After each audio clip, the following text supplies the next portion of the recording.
কত কি বাড়বে জানি না। আমি চাই লক্ষ্মীর ভান্ডারের নামে যে স্কিমটা চলছে 5,000 টাকা করে দেওয়া হোক। শুভেন্দু বাবু জেনে শোনা ইচ্ছাকৃত ভাবে মাদ্রাসাকে ডেকে দেওয়ার চেষ্টা করছে। কোন জনজাতি উপজাতি সংখ্যালঘু মুসলমানদেরকে উচ্ছেদ করে কোনো ডেভেলপমেন্ট হবে সেটা আমরা মেনে নিতে পারবো না। হরিচাঁদ ঠাকুর গুরুচাঁদ ঠাকুরদের আমরা ইতিহাস জানি। হরিচাঁদ ঠাকুর কোথা থেকে পড়াশোনা করেছে, বাল্যকালে প্রাথমিক শিক্ষা কোথা থেকে অর্জন করেছে এটা দেখার দরকার। শুভেন্দু বাবু জেনে শোনা ইচ্ছাকৃত ভাবে মাদ্রাসাকে ডেকে দেওয়ার চেষ্টা করছে। শুভেন্দু বাবু মাদ্রাসা ছেলেদের স্বাধীনতা সংগ্রামের ইতিহাস ভালো করে জানেন।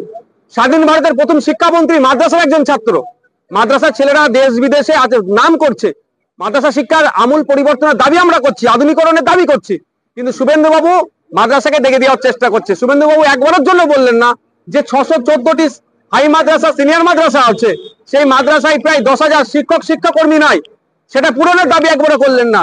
শুধুমাত্র মাদ্রাসাকে ডেকে দিয়ে উনার ভোট ব্যাংকে বাড়ানোর চেষ্টা করছে।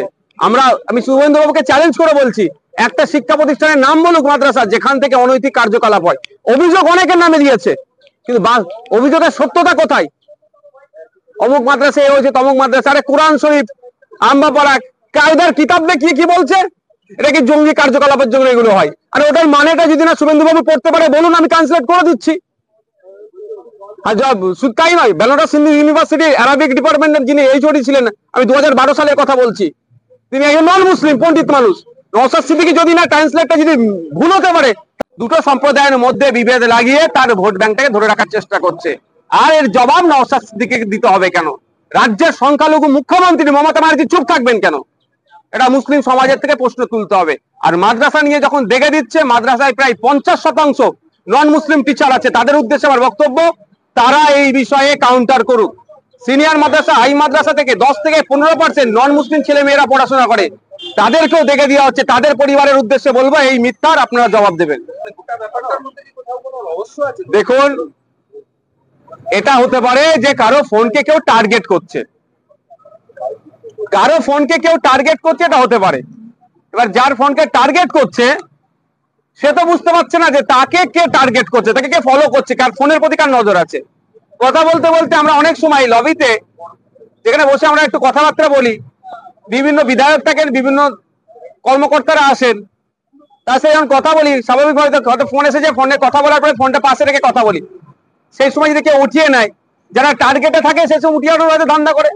এটার অ্যাকচুয়াল কি ঘটনা যতক্ষণ না সিসিটিভি খতিয়ে দেখা হচ্ছে আমরা জানতে পারবো না। আশা করছি সিসিটিভি খতিয়ে দেখে স্পিকার স্যার এই বিষয়ে আপনাদের কাছে, যেহেতু এটা বিধানসভার অভ্যন্তরীণ বিষয়, সম্পূর্ণটা স্পিকার স্যারের কাস্টাডির মধ্যে হয়েছে, এটা তিনি এটা জানাবেন। ফোনের বিষয়ে বাড়তি সতর্ক থাকবেন এরপর থেকে। থাকতে তো আপনারা সকলেই বসেন, যে সভার কথা বলা হচ্ছে সেই সভায় আপনারা সকলেই বসেন। দেখুন, কেউ যদি কারো কোনো ঘৃণিত কোনো চক্রান্ত থাকে, সতর্ক থাকলেও আপনি চক্রান্তের শিকার হয়ে যেতে পারেন। তারপরে আমাদের প্রত্যেককে সতর্ক থাকা দরকার। ফোন নয়, প্রত্যেকটাই গুরুত্বপূর্ণ বিষয়গুলো। কত কি বাড়বে জানি না। আমি চাই লক্ষ্মীর ভান্ডারের নামে যে স্কিমটা চলছে 5,000 টাকা করে দেওয়া হোক প্রত্যেকটা মায়ের হাতে, যেটা দেওয়া হচ্ছে বোনের হাতে। আর বৈষম্য ওখানে না হয়, কাউকে 4,500 কাউকে 5,000, এটা নয় যেভাবে একটা সমাজের মানুষকে 1000 দিচ্ছে, অন্য সমাজের মানুষকে 1200 দিচ্ছে, এই বৈষম্যতা নয়। 5,000 টাকা করে লক্ষ্মীর ভান্ডার দেওয়া হোক, তার পরিবর্তে সরকারও যেন কিছু ফিডব্যাক তাদের কাছ থেকে নেয়, সেই প্রকল্পটা ইমপ্লিমেন্ট করা হোক। লক্ষ্মীর ভান্ডারের জন্য নাকি ফল বদলে যায়, কোনোভাবেই আমার বাংলার মা বোনেদেরকে আমি অপমান করতে পারি না। হ্যাঁ, অর্থনৈতিক দুর্বলতা আছে, সেটাকে রাজনৈতিক দলেরা সুযোগ নিচ্ছে, কাজে লাগানোর চেষ্টা করছে। যেটাই দিক না কেন, 2026 সালের নির্বাচনে এই বাংলা থেকে বিজেপি এবং তৃণমূল মুক্ত বাংলা আমাদেরকে গড়ে তুলতে হবে। মায়েরা বাপেরা প্রত্যেকটা সমাজের মানুষ প্রতিজ্ঞাবদ্ধ হচ্ছে। তৃণমূল মুক্ত নয়, তৃণমূল এবং বিজেপি মুক্ত বলেছি, শুধুমাত্র তৃণমূল মুক্ত নয়। দেখুন, ব্যাপারটা হচ্ছে, আমি ইতিপূর্বে বলেছি, যাদেরকে দল সব ছেড়ে বলছেন এটা অসত্য তথ্য হচ্ছে। 2-4 জন গিয়েছে, তাদেরকে বাই প্রেসারে ভয় দেখিয়ে তাদেরকে মিথ্যা কেস দেবে, মিথ্যা মামলা দেবে, তাদের রুজি বন্ধ করে দেবে বা বন্ধ করে দিচ্ছে, এই চাপের মধ্যে পড়ে তাদেরকে দল পরিবর্তন করতে বাধ্য করাচ্ছে। দল পরিবর্তন করলেও ওই ভোটটা কিন্তু আইএসএফ এর ছিল, আইএসএফ এরই থাকবে। আপনার দেউচা পাশে মিলে ডেভেলপমেন্ট হবে, ওখান থেকে রাজ্যের রাজস্ব বাড়বে, খুব ভালো কথা, আমরা ডেভেলপমেন্টের পক্ষে। কিন্তু কোন জনজাতি উপজাতি সংখ্যালঘু মুসলমানদেরকে উচ্ছেদ করে কোনো ডেভেলপমেন্ট হবে সেটা আমরা মেনে নিতে পারবো না। ওখানকার মানুষরা পর্যাপ্ত পরিমাণে ক্ষতিপূরণের যে ডিমান্ড করেছে, চাকরির যে ডিমান্ড আছে সেটা পরিপূর্ণ হোক, আমাদের কোনো সেখানে বিরোধ নাই।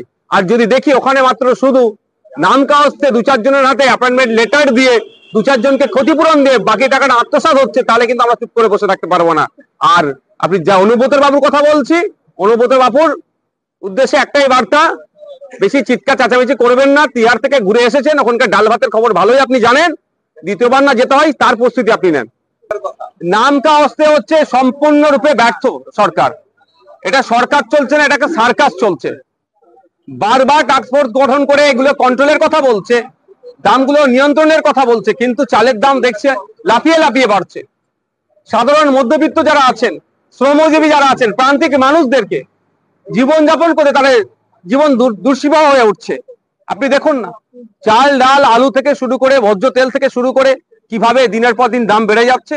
আর যে সরকার একটা চলছে, এগুলো কন্ট্রোল করা তো দূরের কথা, যারা এই কালোবাজারি গুলো করছে, যারা দাম বাড়ছে তাদের বিরুদ্ধে ব্যবস্থা গ্রহণ করা তো দূরের কথা, বকলমে তাদেরকে আরো উৎসাহ দিচ্ছে। আর উৎসাহ দেওয়ার কারণ হচ্ছে, আপনি খোঁজ নিলে দেখা যাবে গার্ড ওকাট করতে করতে কলকাতার বিভিন্ন জায়গায় এসে টাকা পৌঁছাচ্ছে ওই কাটমানি হিসাবে। ফলে তারা দাম যারা বেড়ে দিচ্ছে, কমানো তো দূরের কথা, বকলমে তাদেরকে আরো উৎসাহিত করছে।